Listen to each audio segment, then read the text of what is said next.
não teria como nós falarmos de Deus de chifres e não falarmos sobre a conversão dos povos, das crenças dos povos pagãos pelos cristãos. Houve essa questão, né? Quando o cristianismo começou a converter as crenças pagãs, eles queriam converter primeiro o povo, né, para depois converterem os governantes. E quando eles chegaram nos governantes para converter essas pessoas ao cristianismo, o foco da conversão era primeiro as rainhas. Mas quando eles converteram o povo, na verdade a crença continuou sendo praticada, né, secretamente e de preferência de linhagem para linhagem. Eles não conseguiram, na verdade, converter e exterminar aquelas crenças pagãs logo de cara, né? Isso era impossível, tinham muitos pagãos. Inclusive teve uma época que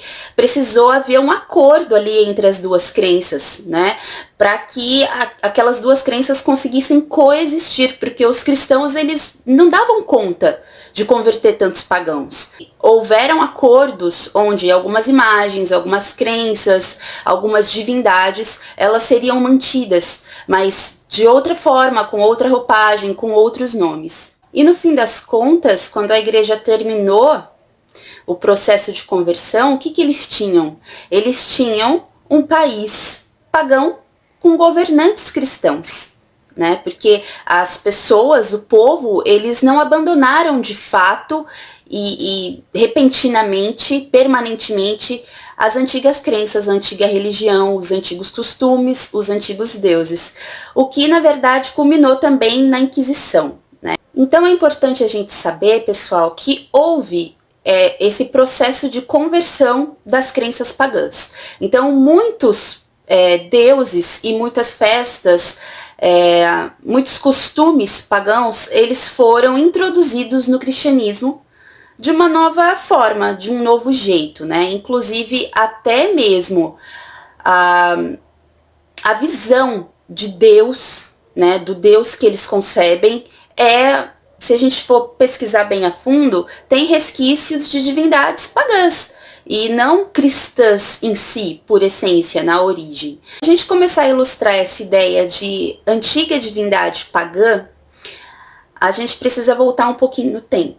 A mais antiga representação de uma divindade registrada é nas artes rupestres da caverna de Trois-Ferrés, eu acho, alguma coisa assim, em Ariège, na França, que lá tem pinturas rupestres de antigos deuses ou sacerdotes com chifres, né? Isso data do período paleolítico, de no mínimo 10 mil anos atrás, que foi na época, inclusive, que eles começaram, os arqueólogos, eles descobriram que aqueles povos humanoides, que a gente acha que não tinha noção de nada, que não tinha noção de sagrado nem nada, eles já enterravam os seus mortos em posição fetal, né? Isso é muito significativo, dá a noção deles saberem que existia uma outra vida, né? E naquela época mesmo eles já sabiam como interagir com essa força que eles sabiam que existia, que eles sentiam,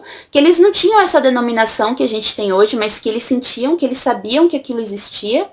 Então eles começaram a já descobrir da maneira deles fontes de interação com essa força. Honravam essa força, essa divindade, com pinturas, com máscaras, com danças, com gestos já bem ensaiados e com uma simbologia bem definida, né? Para nós hoje, né? Nós hoje temos essa visão por todas as pesquisas. E isso, gente, é histórico. Vocês podem pesquisar, eu não tô tirando isso da minha cabeça, tá? Nessa mesma época também surgiu as estatuetas que a gente chama de Vênus hoje em dia, né? Que são representações da deusa que surgiram também nessa época, que falam sobre a fertilidade, a fecundidade, né? Totalmente ligada a essas figuras matriarcais, essas deusas ancestrais que também eram reconhecidas né, essa divindade feminina. Essas cavernas, como eu já disse, ficam na França, num complexo de cavernas que tem essas artes e pinturas rupestres, né? E nessa caverna em específico foram encontradas duas figuras meio humanas, meio animais, muito raros na arte rupestre. E uma dessas figuras foi designada como o pequeno feiticeiro e o outro como o bisão humanoide. Teólogos e estudiosos, eles alegaram que essas figuras elas têm conotações espirituais, mostrando sempre um sacerdote ou algum xamã realizando rituais sagrados, cerimônias sagradas. E para a pintura específica do bisão humanoide, eles foram mais fundo, alegando que aquela figura, ela não era só um xamã, só um sacerdote. Ela poderia estar sendo ali representada como a própria divindade, que eles, naquela época, nos estudos, né, intitularam como o deus chifrudo.